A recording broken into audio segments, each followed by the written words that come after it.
Hey guys, in today's video, I'm going to take you step by step through the process of making your very own paper light box.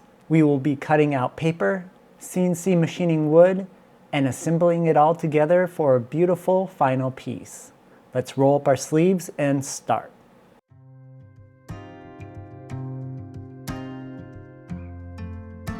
So most paper light boxes are in 3D dimensional shape, so I knew I wanted the portal to be in the very front, next to the opening of the box. Then the next layer was going to be the characters on one sheet of paper, and then behind that I added a secondary layer to help with shadowing and getting more shapes and grass and clouds into the illustration.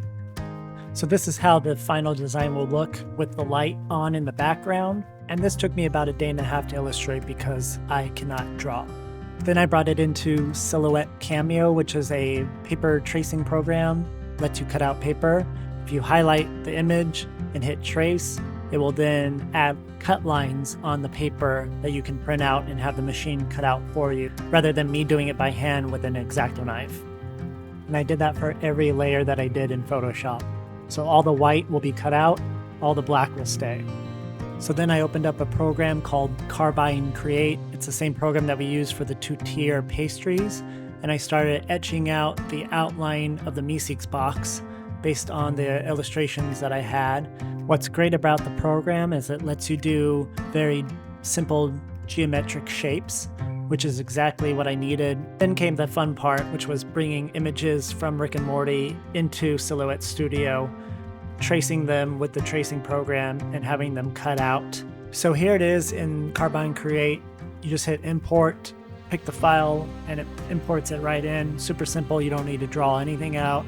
So once it's in the program, you can set your bit, depth, and the way that it's going to cut, with which bit it's going to cut with, and preview it in the simulation. And you can see I picked a bit that was too thick, that's why the lines overlap. So I went back inside and I changed the bit, and now it looks great. Next part was to pocket out the Meeseeks box. Even though I had the lines in there drawn correctly, the machine doesn't know what to carve and what not to. So I have to tell it what to pocket out. And once I clicked on the simulation, here's the final piece. You can see that it's pocketed inward down. That's the part that will be drilled out by the machine. And that's kind of what I did on repeat for other characters. On one side of the box is Mr. Snuffles, which is the dog from Rick and Morty. So here's how Mr. Snuffles looks like once he's cut out on his side of the box. But I wanted to group them in a specific way, so I added the guy from Little Bits on the Meeseeks side, along with Sleepy Gary, Bird Person, and Pickle Rick, who are some of my favorite characters. And here's how the final simulation would look like once they're all carved out together. They look pretty good for one side of the box, and on the other we have Summer, Evil Morty, Beth, and everybody's favorite, Jerry. So the first try, these lines are way too thin, and it just kept breaking. This is regular printer paper, so it's pretty flimsy as well. So I'm going to try to get a thicker printer paper, and we'll see how well that does. I also increased the thickness of these lines, so that should also help with the durability. After going to the store, I was able to find 40-pound paper and then proceeded to peel off all the layers that I had cut out. And here's the part that I was extremely nervous about.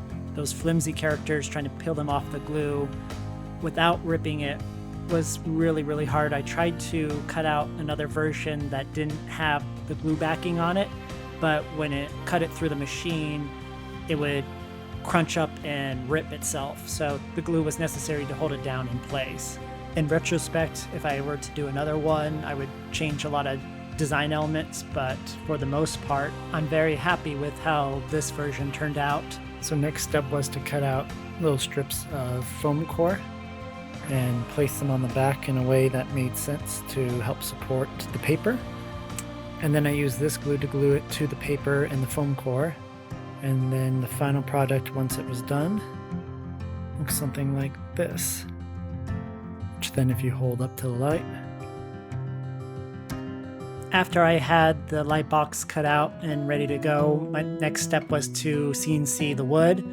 This took 2 days of machining to do. one day to cut out the shape of the box and also the characters, and another day to sand and stain them. But overall, after staining it, I really liked how it made the characters pop out of the wood. This project took about 10 feet of maple to make this box.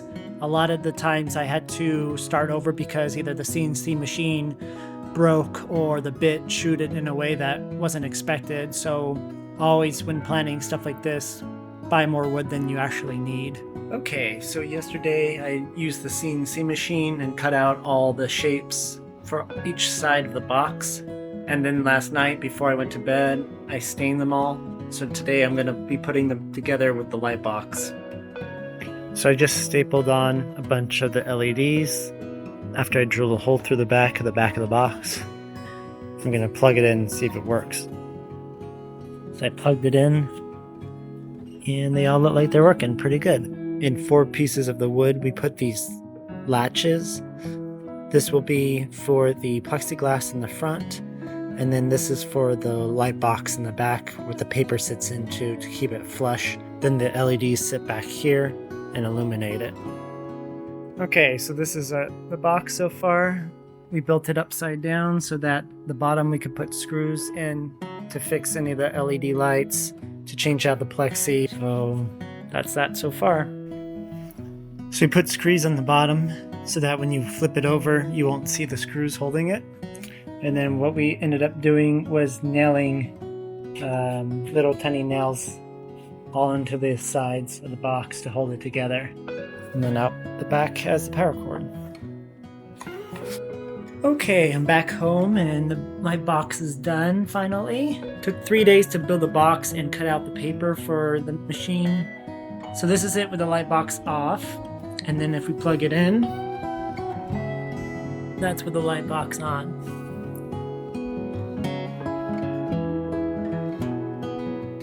All in all, the project turned out pretty cool, almost exactly how I imagined it, which is rare because that's usually not the case. I would love to do more. I have a couple more ideas for a few more if you guys like this project and it ends up being something really popular. I am going to link all the project files for this project that you can download for free if you want to make your own version.